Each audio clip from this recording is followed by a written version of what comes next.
Hi, this is Jeff Gottlieb, and this is Earth Skills. I'm going to start today with a story.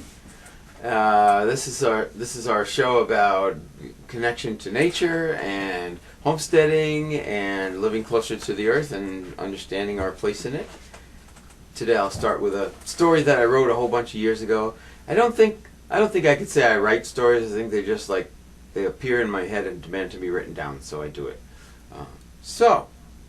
Once upon a time, there were giants in this land. Not very long ago either. And those giants were huge and perfectly peaceful and very hard working. And they worked from early in the spring until the summer, when they so generously at the end of summer invited everybody that lived in the forest to a feast. And the feast was a magnificent spread. All the people came, the bears came, the deer came, the turkeys came, the grouse, the mice, the chipmunks, the squirrels. Everybody was there, and it was a great thing. And everybody appreciated the giants so much. Well, a momentous thing happened. People came to this region from across the water, and they were introduced to the people here. And one of the things the people here told them about was the generosity of the giants. So they brought them to meet the giants and invited them to come to the feast. And the new people considered the feast to be a very special and amazing thing too. And they came every kind of second week of September and participated in it. But a very bad thing happened at that time too. Those people that came from across the water, this was not the only land that they came to in their travels. They went all around the world, and on the other side of the world, you know what they found? More giants, the cousins of these giants. And as was their habit, they took some of the giants on board ships and carried them to other places around the world.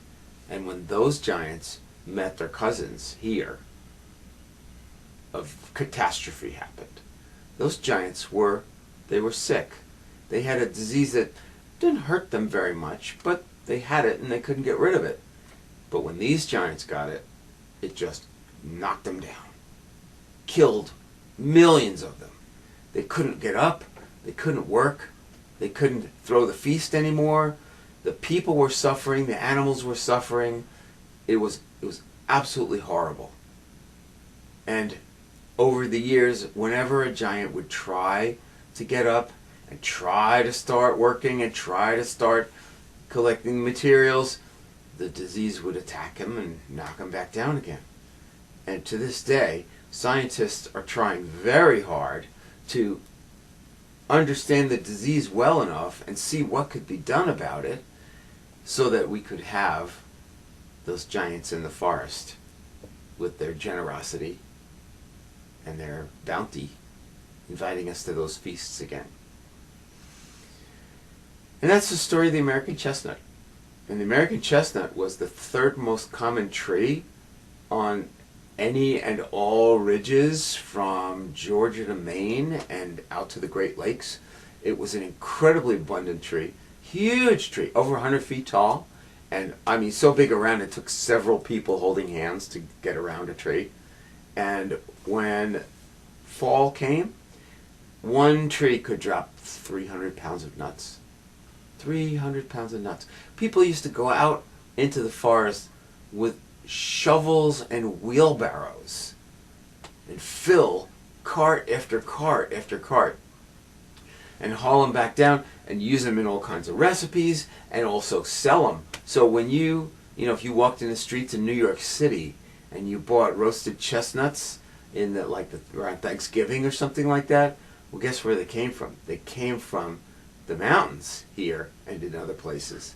And people were just gathering them up. And there was plenty. Can you imagine the armies of fat bears and multitudes of deer and the flocks of turkeys that went on and on and on and on and on, and the sheer giant numbers of squirrels that lived here, and therefore all of the wild game for the people that were hunting. So think of all that abundance torn up at the roots when the chestnuts were gone. And this was because people brought Chinese chestnuts over, and they carried fungus blight that doesn't kill Chinese chestnuts. It may inconvenience them. They may lose a branch. Fungus constricts the flow of sap in the trunk, and so a Chinese chestnut may have to deal with losing a branch now and then. But American chestnuts, the stems just died, and it's a momentous thing for a 100-foot tall tree, and where every third or fourth tree is a chestnut, to just be gone. It left the canopy open, so we have more oaks and hickories and things up there now.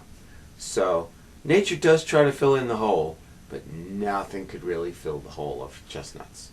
So nowadays, scientists have been breeding Chinese chestnut, American chestnut hybrids to be able to isolate the one gene of resistance and get it in a 90-something% American chestnut with just that little bit of genetic material. So sometimes with genetic manipulation, and sometimes just by crossbreeding. And now they have seedlings that you can buy and you can plant. My neighbor has 300 of them in, and they are now producing nuts. So there's the possibility, maybe, that my grandchildren, who aren't even born yet, could see chestnuts back in the forest as an important part of the forest. But I know I won't. And this is probably one of the kind of 5 greatest ecological tragedies that happened in North America. So, what do we have if you want chestnuts? Well, we're dealing with Chinese chestnuts. People raise them, and they're a very good nut. They're larger than American chestnuts. I wouldn't really be able to say whether they grow like more pounds of chestnuts per tree or anything like that, but you can get them. You can raise them. They produce nuts sooner and get to be a pretty reasonable bearing crop pretty soon. So people do that. So what are the wild ones that have taken over? Well, I have 2 examples, and one of them is these unlikely looking husks. These are black walnuts, and these are medium-sized ones. They get a little bit bigger. Much of what you see here is just a fleshy, kind of vegetable-y rind around the nut. So what you'll see is, if you leave them out, see the black spot on this one? If they fall on the ground, what happens to them is the husks begin to rot, and it turns into a black pulp. And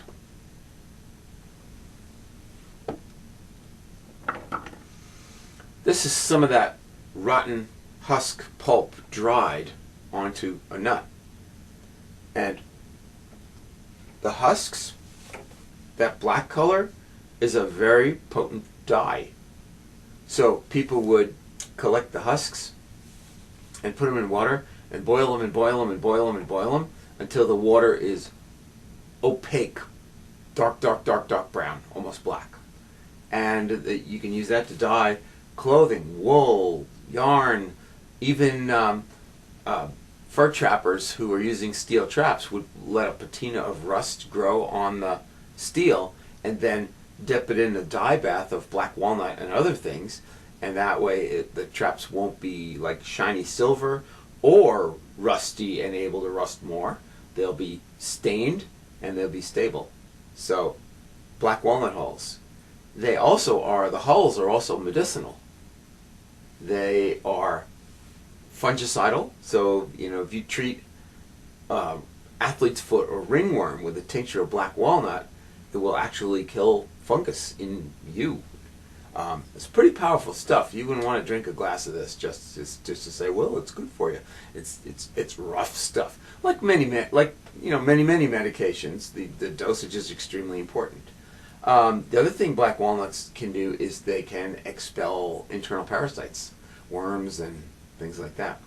So pretty powerful stuff. And pretty much anything that will expel and kill worms is nothing to fool with, because the worms are living things, and I'm one too, so I'm not going to abuse the use of it. But once they start to rot and the husks get to be pulpy and black and loose, you go out to where you can find them and stamp on them and roll them around under your feet until the nut rolls free, and it's got some juicy stuff on it. And this is the one that has some stuff still stuck on it. This nut is actually a year old. I've saved it for a year just because I didn't have a specific need to crack it open and eat it. So you don't have to clean them, but I like to clean them. So I'd rather put them away with all of the black and crusty stuff off of it, and this is what the nut looks like inside that. Okay, and again, this is kind of a medium-sized black walnut. They get bigger. Now we have a problem. This is a hard object. They're really hard to crack. If you took this nut, I mean, like an English walnut that you buy in the store, you could put it in a nut cracker, you know, one of those scissor type nut crackers, and clamp down on it and it will break the shell. If you tried that with this black walnut, you would break the nut cracker. You just pop the hinge right out of the nut cracker. So how do you crack these things? Well, people that do this commercially have either kind of threaded like a vice screw type nut crackers, or things with a great big lever built very solidly to exert an unbelievable amount of force in there. If you got your finger in there, there would be nothing left of any of the bones in your finger if you squeeze that thing. So that's what it takes to crack a black walnut. Well, traditionally, people crack them by smashing them. But it's interesting. With primitive skills, you often find that the simpler and cruder the tools being used, the more finesse and skill the person had to have. Like if I have an electric can opener, I just stick the can in there, clamp it down, and I just turn it on.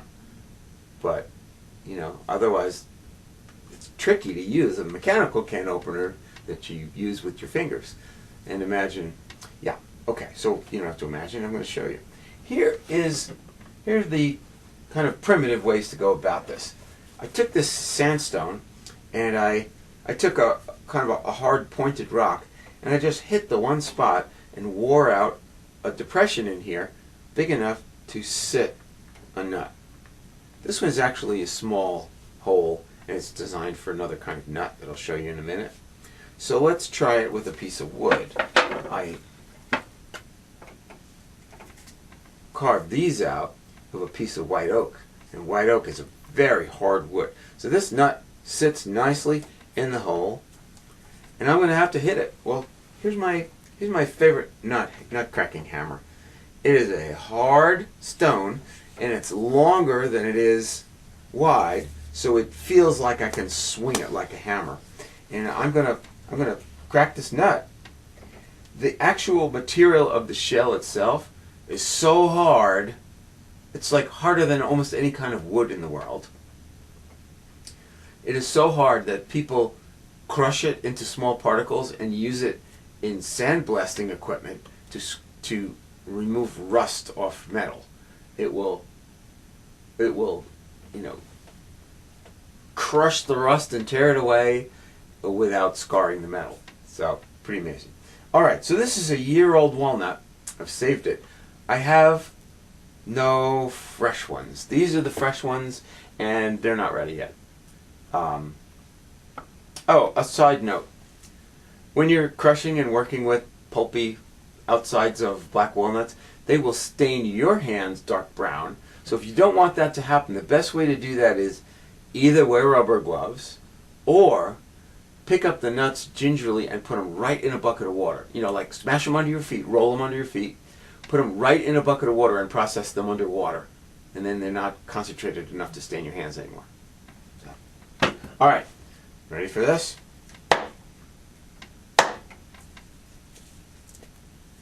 It takes some hitting.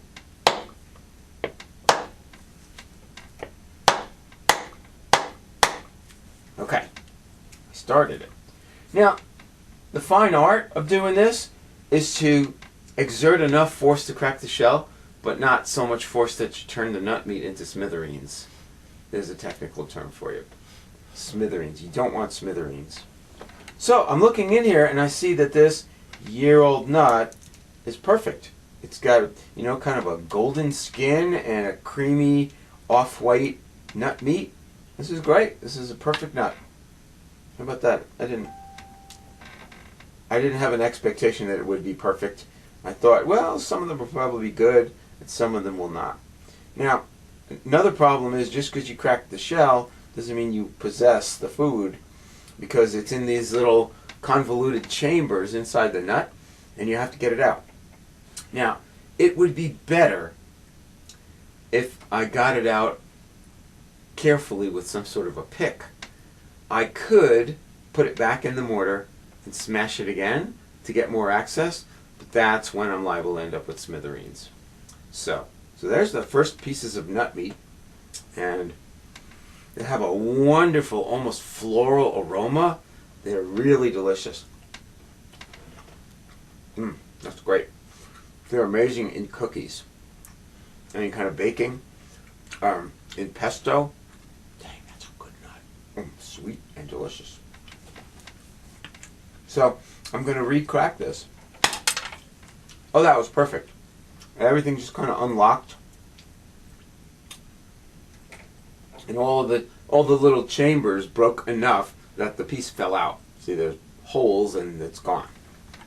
So, I mean, tells a lot about your personality whether you're a person that would crack a nut, tediously pick out the nut meats, save them in a bowl, and then, you know, do them one at a time like that. Not that many people are happy to spend that much time doing that.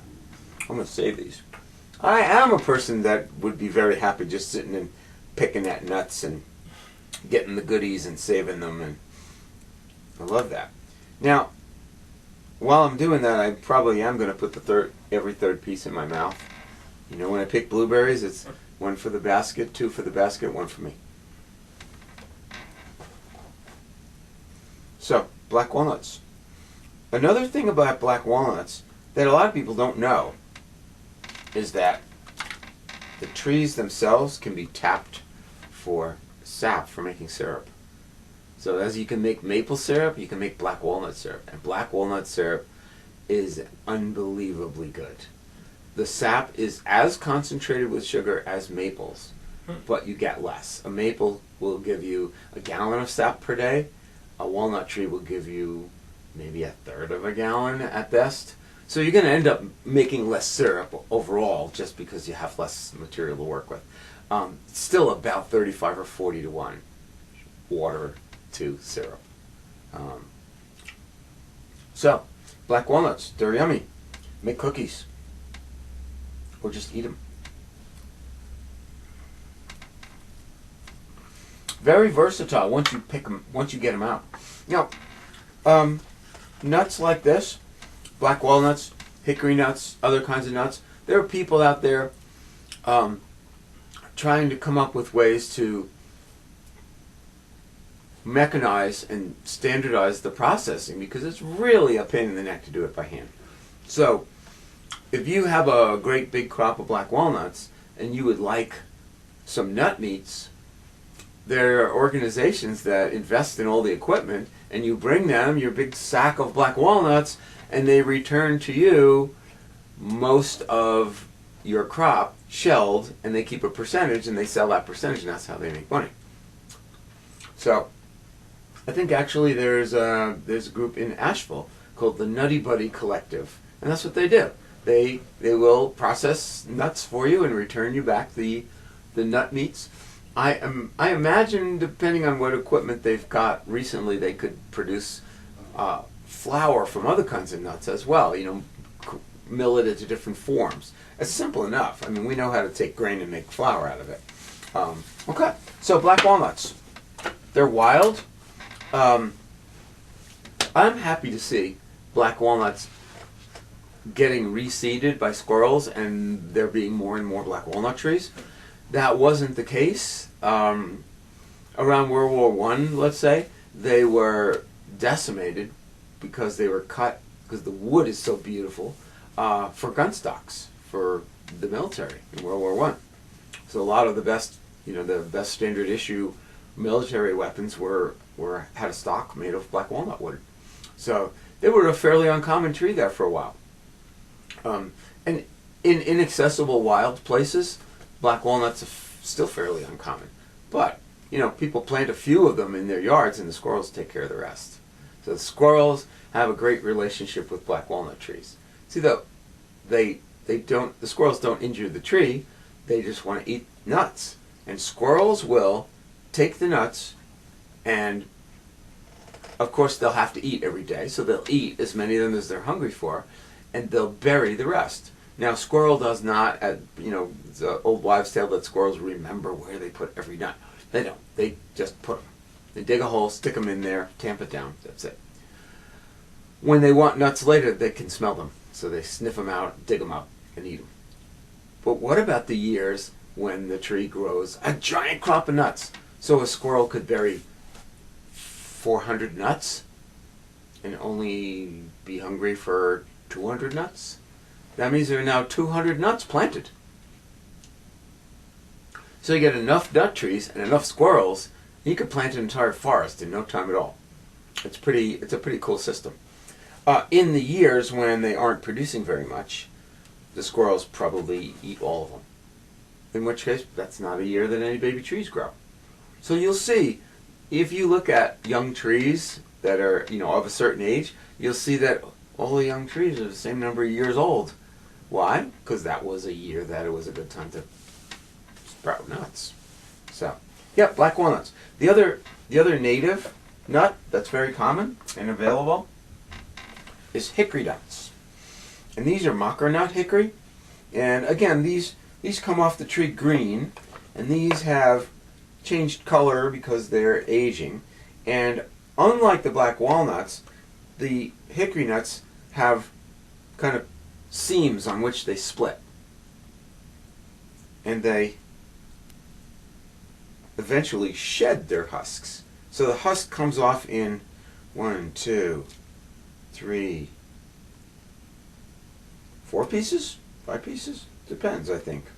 So you have to look at the top of the nut and just count the seams. I guess it's 4. Yep, 4 pieces. And then this generous sized husk has a nut that's a lot smaller. It's why they call them mocker nuts, because you think you've got this great big thing and you open it up and it's little.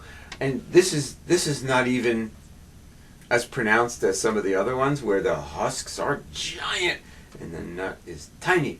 But this is a respectable size hickory nut.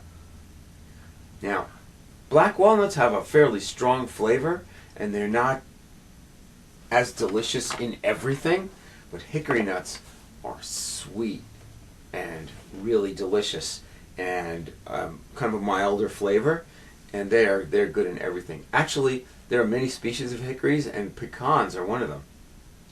So pecan is a wild hickory that has been domesticated, and varieties chosen. Like if you have lots of wild pecan trees, and this one particular tree, the nuts are bigger and have thinner shells and they're easier to crack. Well, great, I'm going to plant those nuts and get more of those trees. So it doesn't require very advanced science to be able to select for qualities that you want. I mean, native gatherers thousands of years ago were doing it. They really made the forest what it was when European settlers first arrived. Unfortunately, as they got further and further into the country, diseases like smallpox and influenza went ahead of them, and there were large areas of forested, managed landscape that were now vacant. So they came into these areas where there were loads and loads of nut trees, really cleared open forest, incredible amounts of game, incredible amounts of berry crops and things like that. And they said, wow, what a natural bounty untouched by man. It was not untouched by man. It was looked after. They set regular fires to clear out underbrush, and then you get a bigger crop of blueberries and you get more rabbits and deer and that kind of thing. So those vacated forests were open because people kept them open. And nowadays we look at areas that are filled with catbrier and other kinds of vines, and we think, well, that's what wild forests look like. No, it isn't. That's what wild forests look like when nobody is using the forest and living with it and working with it. So that's not natural either. That's the backlash after people stopped touching forests. So it's interesting stuff. Okay, so the hickories, they have a hard shell too, but a little easier to crack than a black walnut, but also a little easier to accidentally smash into smithereens. And the passages inside the hickory nut are more convoluted. It's harder to get the nut meat out. So I'll crack one of these. Smaller hole.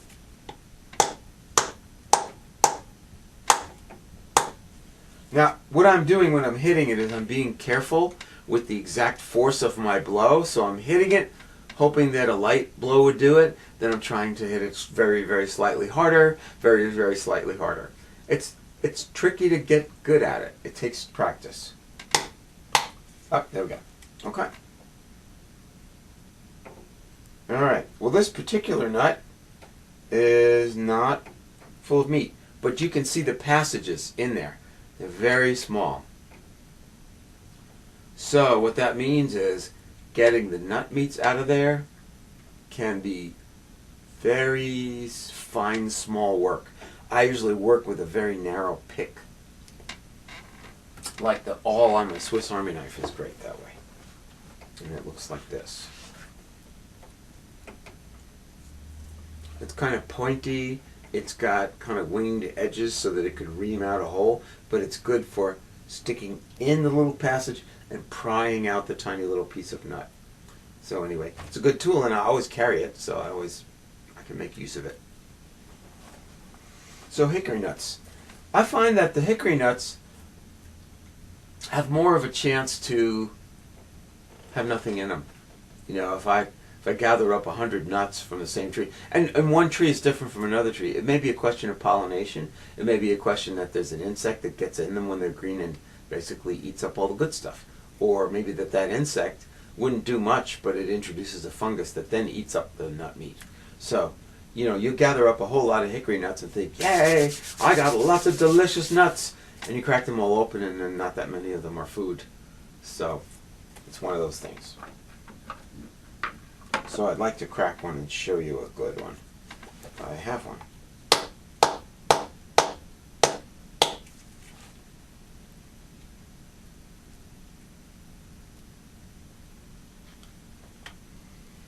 Well, it's got meat in it, but it's not really fresh. It's a little wrinkled. One of the things that I look for is if the meat inside is white. If the meat is white, or, you know, very, very close to white in color, it'll be edible. And then I smell it. Does it smell rancid or fermented or... Okay, it would be food, but it's not delicious. The best is when you get that plump, perfect nut meat. This is a little bit leathery, a little bit moist. So I would eat it, especially if I was hungry.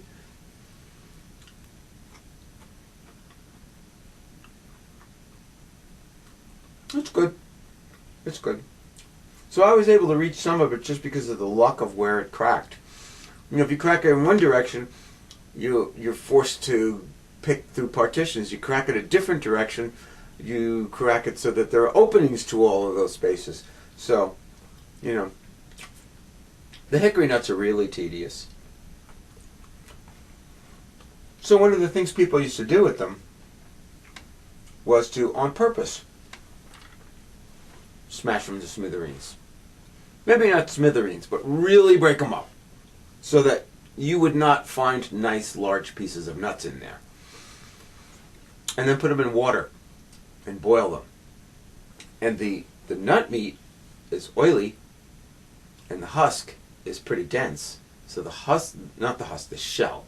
The shell should sink and the meats should float.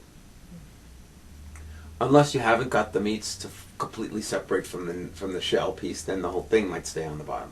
So you could gather up pretty good quantities of nut meats just by skimming them off the top.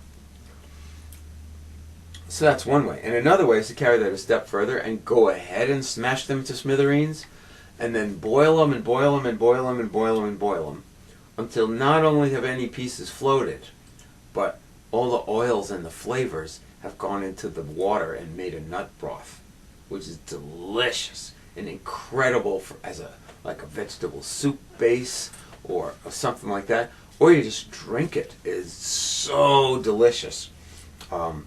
Just think of how nice and sweet and delicious a good pecan could be. Think about distributing that flavor in a broth and having it to drink, or having it as your base of your soup. Yummy. So, hickory nuts, they're great. Other things about hickory nuts? Well, that was all I wanted to say about those. Okay.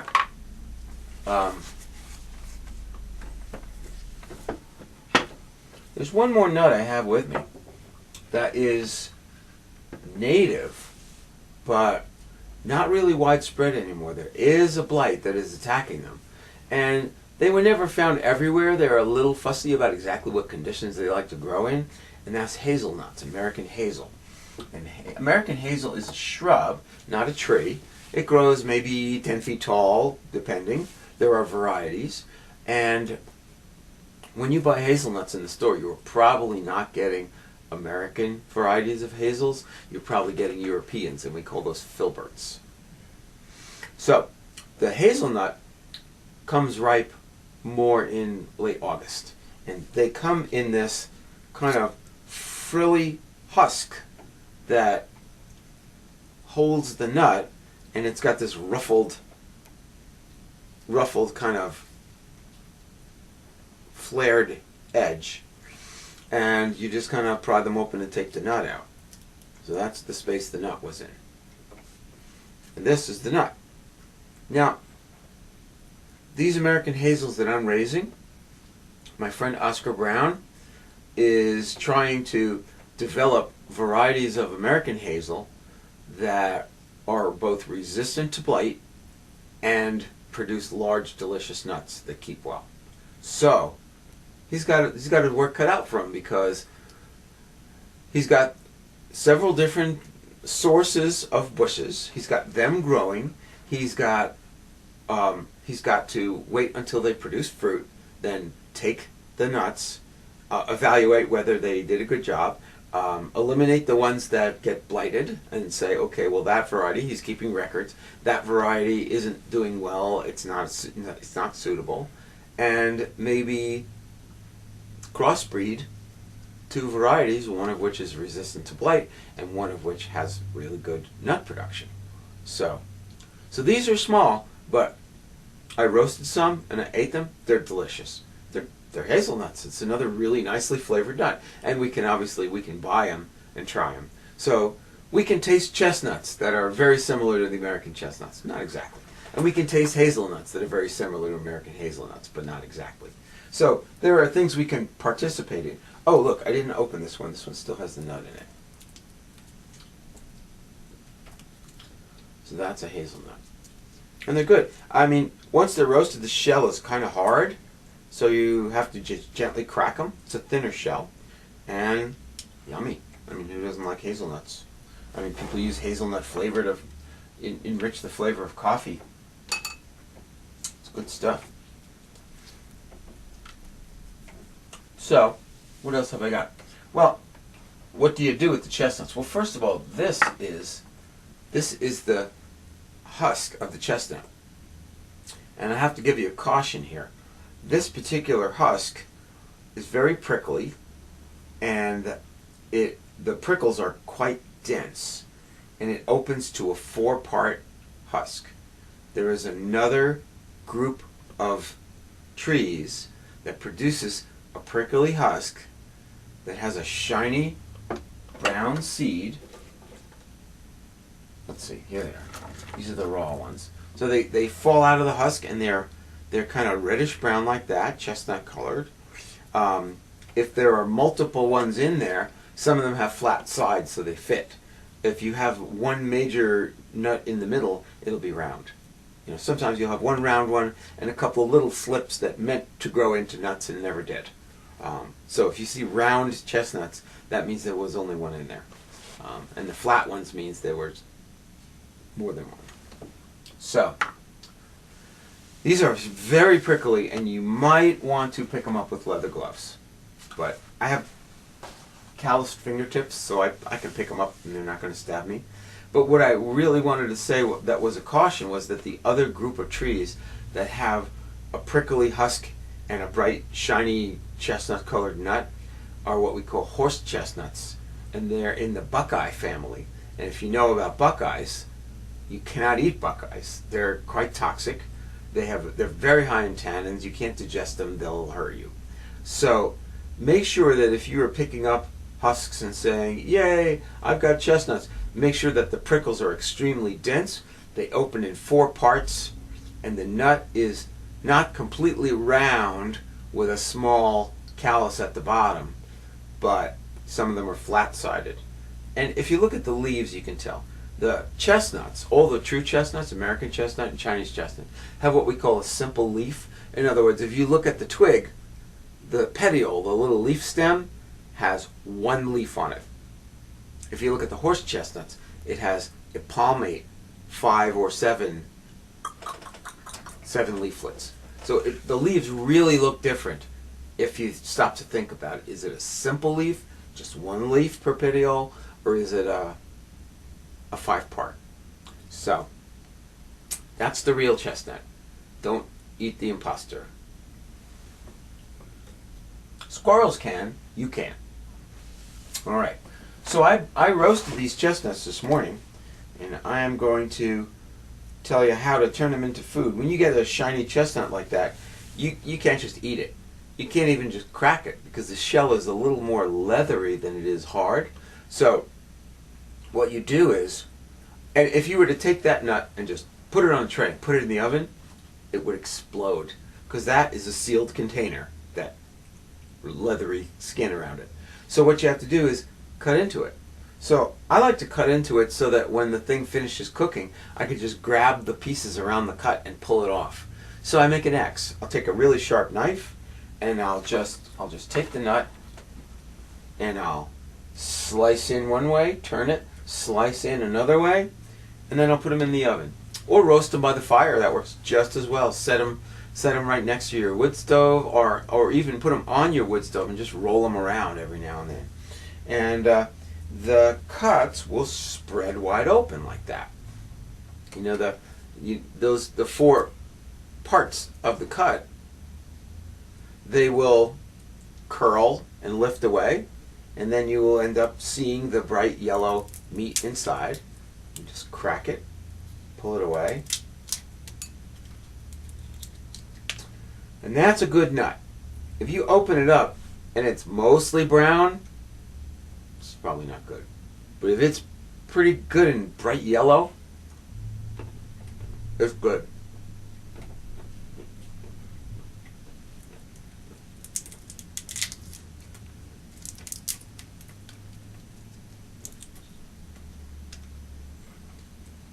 Another good one.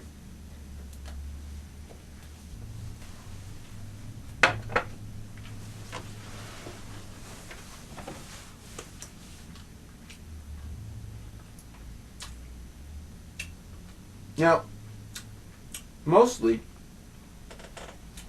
I think people eat their chestnuts just that way. They roast them, they crack open the shells, and they eat them. And they're delicious. But I don't know about you, but there's only so many chestnuts I want to eat in any given season. So, 1, I might like to save some. And 2, I might like other recipes, other ways to cook them and eat them.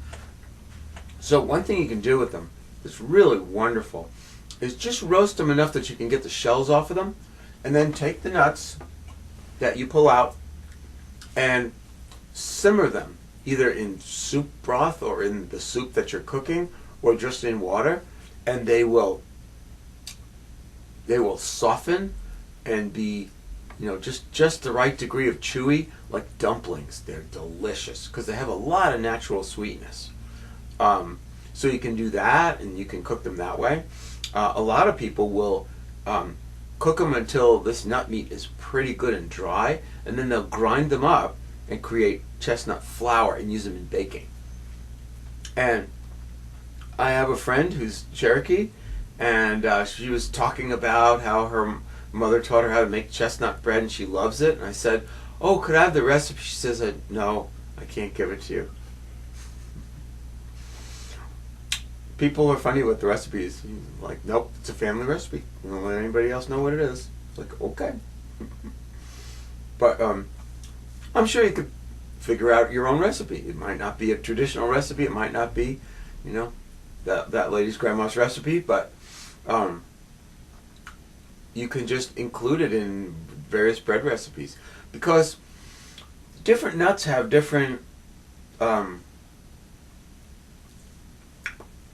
kind of nutritional profiles. Some of them are higher in fats, so you get really high quality edible oils from them.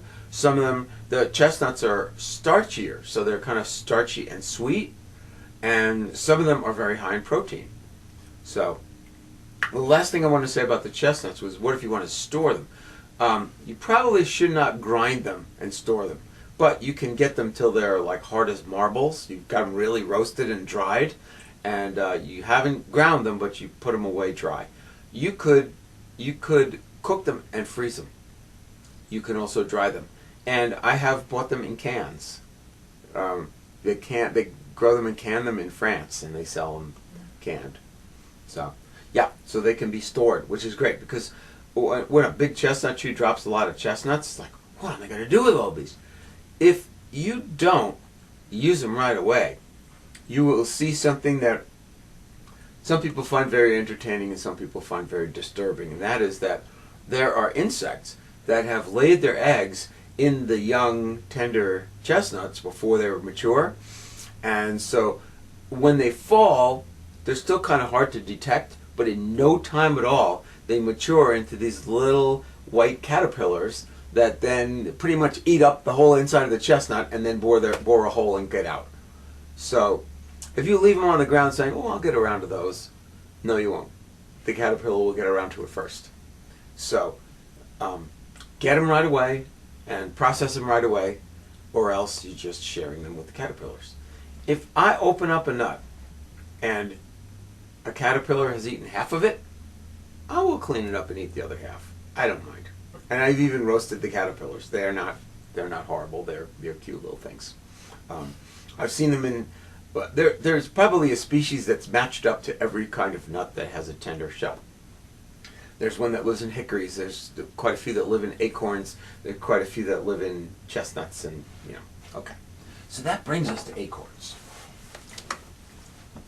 A lot of people have no clue that acorns are even edible. If you've ever, you're a kid, take an acorn and bite it just to see what it's like, the answer is really bitter. Really not what you'd call a pleasant flavor. But the reason why they're bitter is tannic acid. So, what if you could get the tannic acid out? Well, the answer is, it's not even difficult. Tannic acid is water soluble. So this is not going to be hard. You take your acorns, you can roast them a little bit to make the shells crispy, crack the shells, take them off. There's a brown, thin skin membrane around the nut part. See if you can crack that and pull that off. When you do, grind up everything you got there, turn it into flour-sized particles, maybe just like oatmeal-sized particles. Put them in a strainer or a cloth bag or a dish towel or something like that, and put them under the sink and run cool water through them for about a half an hour. Stir them every few minutes. And if you taste that meal at first, it's very bitter. As the half hour goes by, you might find the flavor getting milder and milder and milder. When it really isn't too bitter to eat, you're done. Simple as that. Don't let anybody tell you, "Oh, you gotta boil those things forever." Well, if you leave the acorns whole, yeah, it takes a long time. But you want to increase the surface area. That's why you grind them up. And it works. It's real easy. And the great thing about acorns is that if you crack open an acorn, it's all meat. There's no convoluted spaces of shells. If you have an acorn the size of this chestnut, which would not be difficult to find at all, several kinds of oaks grow large acorns like this, it's got just as much meat inside it as the chestnut does. And there are millions of healthy oak trees out there dropping acorns. So just pick them up. And again, the longer you leave them, the more chance you have for the caterpillars to eat them first. So collect them up, get right on it. Like so many primitive skills, two things to think about with this. Like so many primitive skills, they depend on season. Like you can think about nuts in the winter and in the early spring and in the summer all you want, and there aren't any. The only time you can work with nuts is in the early fall when they're falling off the trees. So people in the old days arranged their round of yearly activities to make time available when this particular bounty was available. So in the early fall, you can bet that people spent many of their waking hours processing nuts, gathering them up, taking off the shells, cracking them open, boiling to get the flavors, roasting them, grinding them, putting them away, baking things, food. Because you know what? If you don't take advantage of it, in 2 weeks, they're all gone. You look around under the chestnut tree and you go, well, there were millions of them here 2 weeks ago. They're gone. And you'll have to wait another whole year to get any more. So there's that. So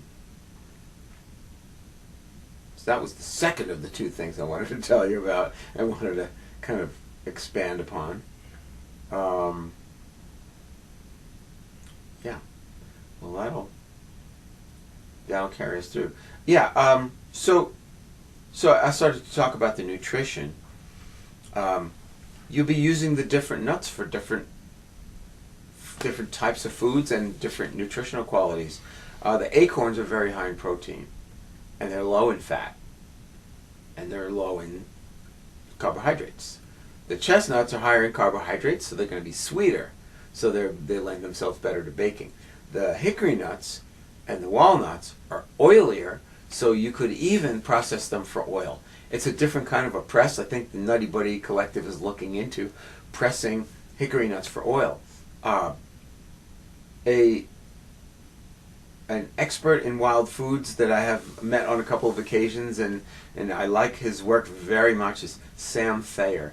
And he has written 3 books on wild edibles. And if you get books on wild edible plants and how to use them, typically they're full of like 400 species, plant accounts with a tiny little paragraph on each one.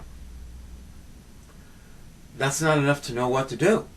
That's not enough to know exactly when is the best time and how would you recognize them and how do we know this is edible, who figured it out, what are the ways that you should best process them, what are the ways that you should best use them, what are some recipes you can cook with. So Sam's books are different. Sam Thayer's books, they handle maybe 25 plants, and they each get 4 pages of thoroughly researched personal accounts of how those plants can be used. And if Sam Thayer says, I use it this way, you can do it this way, believe it. So it's really different. A lot of wild plant books, a lot of wild edible plant books, because they talk about so many species, they couldn't possibly have direct personal knowledge of all those species. So how do you get information? You write down what somebody else wrote. What if the first person that wrote it down had it wrong, or had some personal, kind of prejudiced information? There are a lot of stigmas about this. I read a fascinating article years ago about looking at acorn eating in medieval Europe and earlier times in history.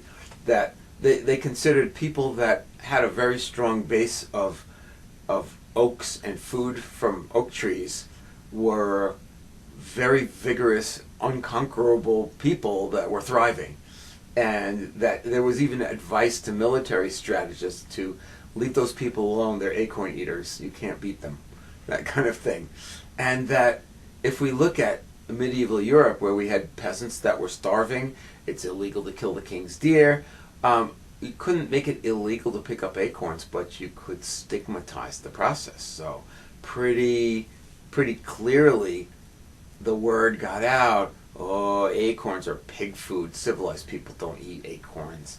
So the knowledge that you could even eat acorns went out of popular usage. So that's why you could have people in the midst of plenty starving. The reason why shooting the king's deer was death was because then they could control your labor and control the source of production. And the reason why acorns were stigmatized was so that people depended on the landowners and the nobles for food. And most of the time they were growing crops that barely sustained life. That's how we ended up with the Irish potato famine. They were all growing potatoes. You will not be strong, healthy, vigorous, well-fed if most of what you eat is potatoes. So, the ability to find wild nuts, pick them up, and make them into food is a tremendous power. It's a tremendous resource. And one thing I find fascinating about nut trees and people is that nut trees live a long time. I mean, they're great hardwood, long-lived trees, and we have short attention spans as people. And a tree, you know, you might even like the tree that's growing in your yard, but when you move, you can't take it with you. And we move a lot. So people sell property, you know, someone inherits the property and they don't care about it, or they inherit the property and they don't care about the nut tree. So you could have areas of property that have ancient, well-established nut trees, and nobody knows they're there. Nobody cares about them at all. Nobody collects the nuts, and nobody minds if you do. So when it comes to trees on private property, of course, the way to go is to talk to the people who own the property and ask permission. And the response you're going to get very often is, I didn't know we had a pecan tree. So sometimes they're going to say, oh, well then, if we have a pecan tree, I don't want you to have them. We're going to eat them. But usually, if they haven't been using them so far, they don't care about them now either. So the trees last a lot longer than people's attention span. And you'll often find large, thriving nut trees producing nuts like crazy. And nobody takes them. They lie on the ground. The squirrels eat as many as they can. They bury as many as they can. And the rest of them get eaten by the little weevils that live in them. So look into this. This is an amazing resource. It's one of the ways that you could be more self-reliant, more supported by the land that you live on. Like I've said in previous episodes, the difference between a house and a homestead is the house is a liability you have to spend money to own and take care of, and a homestead is something that gives you back value for having managed it. So having nut trees on your property requires very, very little input, if any. And then all you got to do is pick up the nuts. So, pretty wonderful thing. And I like anything that ties you into being aware of the seasons changing and paying attention to. I think of that. I think of getting resources in their proper season as like a holiday, an observance. And, you know, when it's time to pick the chestnuts, it's time to be grateful for chestnuts. It's time to be in the cycle, in you know. And if you spend your whole year having regular reasons to celebrate and regular reasons to have gratitude and give thanks for things, you're going to be happier. You're going to have a better life. So it's funny how a lot of primitive skills I end up, you know, when I'm talking about them, that's the last thing I have to say on the subject, that if you do this sort of thing, you'll have a better life. So that's what I wish for you. And that's our show. Thanks for visiting.